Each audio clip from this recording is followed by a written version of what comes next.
Assalamualaikum warahmatullahi wabarakatuh. Selamat pagi anak-anak, bagaimana kabarnya? Semoga kalian dalam keadaan sehat dan selalu semangat untuk belajar. Pada hari ini kita akan belajar bab baru ya, yaitu tentang himpunan. Untuk topik yang akan kita pelajari hari ini yaitu yang pertama tentang apa itu himpunan, yang kedua cara menyajikan himpunan, yang ketiga yaitu jenis-jenis himpunan. Kita mulai dari yang pertama dulu ya, yaitu mengenal apa itu himpunan. Nah, pernahkah kamu mengunjungi Gembira Luka Zoo atau kebun binatang Gembira Luka? Nah, di sana kan banyak sekali ya makhluk hidup baik tumbuhan dan hewan. Tumbuhan dan hewan tersebut dapat kita kelompokkan menurut ciri dan sifat yang sama. Contohnya, misal ada kelompok hewan mamalia di kebun binatang Gembira Luka. Nah, kelompok ini terdiri dari orang utan Kalimantan, kemudian ada harimau Sumatera, gajah Sumatera, babi hutan, dan lain-lain. Kemudian misal kelompok kedua yaitu kelompok burung di kebun binatang Gembira Luka. Anggotanya ada burung hantu, kemudian burung unta, kemudian ada elang Jawa, rangkong badak, dan lain-lain. Nah, kemudian misal ada kelompok ikan yang terdiri dari ikan belida, kemudian ikan arapaima, ikan Oscar, ikan piranha, dan lain-lain. Nah, kelompok-kelompok hewan tersebut dapat kita sebut sebagai suatu himpunan karena tadi ya dikelompokkan berdasarkan ciri atau karakteristik yang jelas. Tadi kan ada kelompok hewan mamalia ya. Mamalia itu yang menyusui, hewan menyusui. Kemudian ada kelompok burung, ada kelompok ikan. Nah, ini kan dikelompokkan berdasarkan karakteristik yang mirip dan karakteristiknya itu jelas. Nah, kelompok-kelompok tersebut kita namakan dengan himpunan. Nah, jadi himpunan bisa juga kita artikan sebagai sekumpulan objek atau benda yang memiliki karakteristik atau ciri-ciri yang sama atau terdefinisi dengan jelas. Nah, apa maksud dari kata jelas di sini? Akan kita pelajari melalui contoh-contohnya ya. Nah, ini ada beberapa kelompok atau kumpulan. Nah, ini akan kita tentukan apakah kelompok-kelompok tersebut merupakan himpunan atau bukan. Contohnya yang pertama yaitu kelompok hewan mamalia di kebun binatang Gembira Luka. Tadi ini jelas ya anak-anak, ini merupakan suatu himpunan karena ada ciri-ciri yang terdefinisi dengan jelas yaitu hewan mamalia di kebun binatang Gembira Luka. Nah, kemudian yang kedua, kelompok hewan yang berbadan besar. Nah, ini kan karakteristiknya berbadan besar. Nah, apakah ini merupakan himpunan? Jawabannya adalah bukan. Mengapa bukan himpunan? Karena besar di sini ini relatif ya anak-anak. Misal, Bu Alfi menganggap harimau itu binatang yang besar. Tapi kalian menganggap hewan yang besar itu bukan harimau, tapi gajah. Nah, karena sifatnya yang relatif itu, maka kelompok hewan yang berbadan besar ini itu bukan merupakan himpunan karena tadi ciri-cirinya tidak jelas. Apa sih tolak ukur dari besar? Nah, ini tidak jelas. Oleh karena itu, kelompok tersebut bukan merupakan himpunan. Misal, diganti dengan kelompok hewan yang berat badannya lebih dari 100 kg. Nah, itu baru himpunan karena jelas ya, karakteristiknya berat badannya lebih dari 100 kg. Kemudian contoh yang ketiga, kelompok buku fiksi. Ini juga jelas kelompok buku fiksi. Fiksi itu yang apa? Seperti novel, kemudian komik, dan lain-lain. Jadi ini merupakan himpunan. Contoh yang terakhir yaitu kelompok buku yang menarik. Nah, ini karakteristiknya yaitu menarik. Apakah himpunan? Bukan ya, karena menarik ini juga relatif. Misal menurut si A, buku dengan judul Bumi itu menarik, tapi menurut si B tidak menarik. Nah, berarti buku yang menarik ini kan tergantung selera orang ya, anak-anak. Nah, sehingga pengelompokannya itu menjadi tidak jelas, tidak ada tolak ukur yang jelas untuk mengelompokkan buku-buku yang menarik. Sehingga kelompok buku yang menarik ini bukan himpunan. Bisa membedakan anak-anak.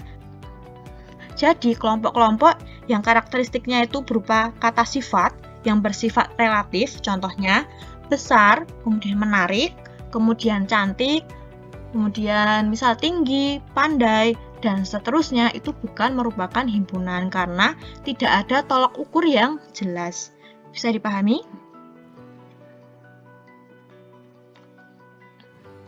Nah, coba, apakah kumpulan berikut ini merupakan himpunan? Yang pertama yaitu kelompok siswa kelas 7 yang tingginya 140 cm atau lebih. Nah, ini cukup jelas ya. Karakteristiknya yaitu siswa kelas 7 yang tingginya 140 cm atau lebih. Nah, 140 cm atau lebih ini kan ciri-ciri atau karakteristik yang jelas. Jadi, mau siapapun yang mengukur, ya tetap hasilnya sama, sehingga kelompok yang pertama merupakan himpunan. Kemudian kelompok yang kedua, kelompok siswa kelas 7 yang tinggi. Nah, ini hanya tinggi saja. Apakah ini himpunan? Jawabannya yaitu bukan himpunan. Mengapa? Karena tadi tinggi di sini tidak ada tolak ukur yang jelas. Apakah yang dimaksud tinggi ini yang tingginya melebihi 100 cm atau yang melebihi 130 cm? Kan beda-beda ya persepsi orang. Jadi, kelompok siswa kelas 7 yang tinggi ini bukan merupakan suatu himpunan karena karakteristiknya kurang jelas.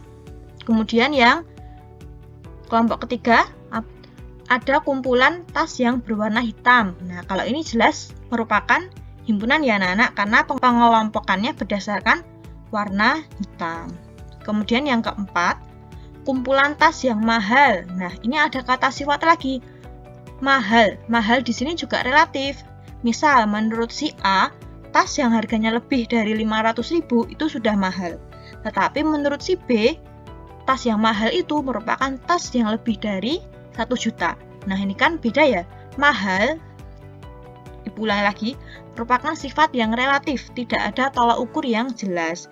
Sehingga kumpulan tas yang mahal ini bukan merupakan suatu himpunan.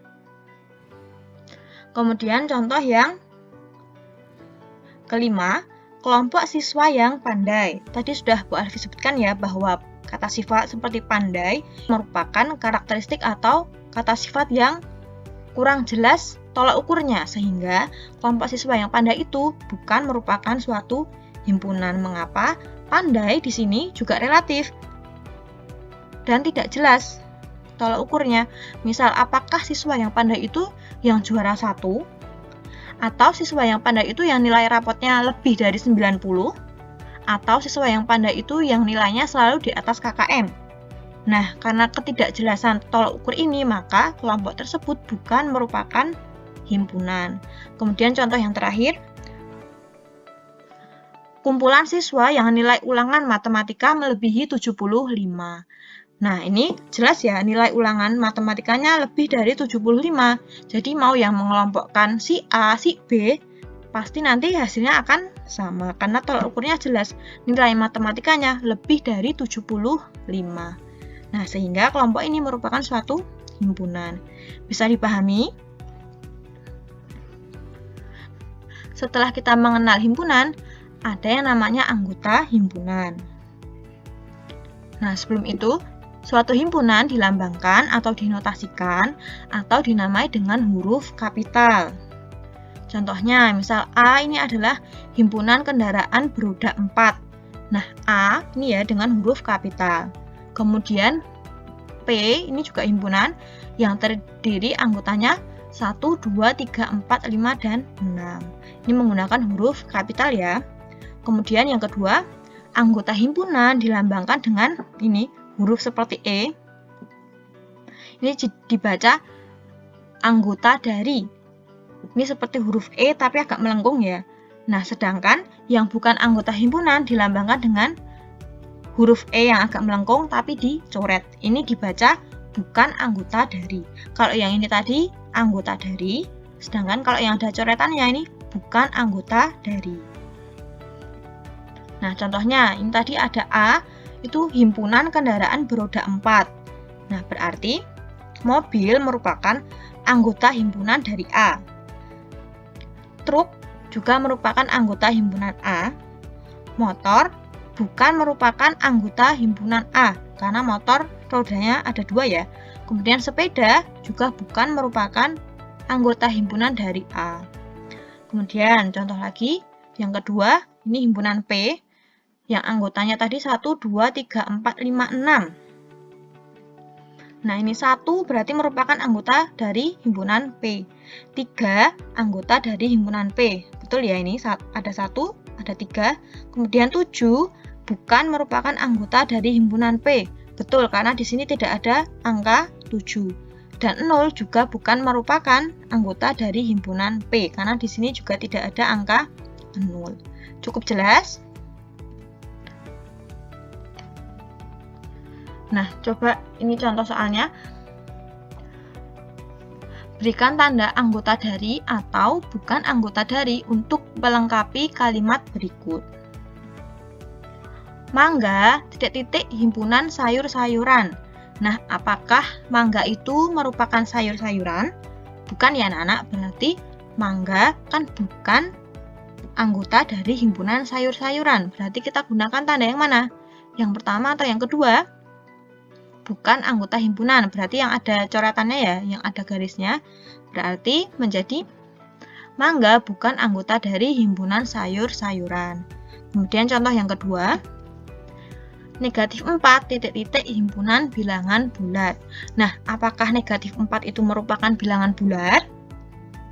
Jawabannya yaitu ya, berarti negatif 4 anggota dari himpunan bilangan bulat. Sehingga tandanya untuk melengkapi kalimat tersebut adalah yang ini. Nah, kemudian yang nomor 3, contoh nomor 3, kelinci, himpunan hewan pemakan rumput. Nah, apakah kelinci hewan pemakan rumput? Iya ya, berarti kelinci merupakan anggota himpunan hewan pemakan rumput. Sehingga tandanya untuk melengkapi kalimat tersebut adalah tanda yang pertama. Kemudian contoh yang keempat, Senin, himpunan nama-nama bulan. Nah, apakah Senin itu merupakan nama-nama bulan? Bukan ya, kan Senin adalah nama hari ya, sehingga Senin bukan merupakan anggota himpunan dari nama-nama bulan. Sehingga untuk melengkapi kalimat tersebut kita gunakan tanda yang nomor 2. Kemudian contoh yang terakhir, 0, himpunan bilangan asli. Perlu kalian ingat, bilangan asli itu bilangan dari 1, 2, 3, 4, 5, dan seterusnya. Sehingga 0 bukan merupakan bilangan asli. Sehingga 0 bukan merupakan anggota himpunan bilangan asli. Sehingga tanda untuk melengkapi yaitu yang tanda nomor 2.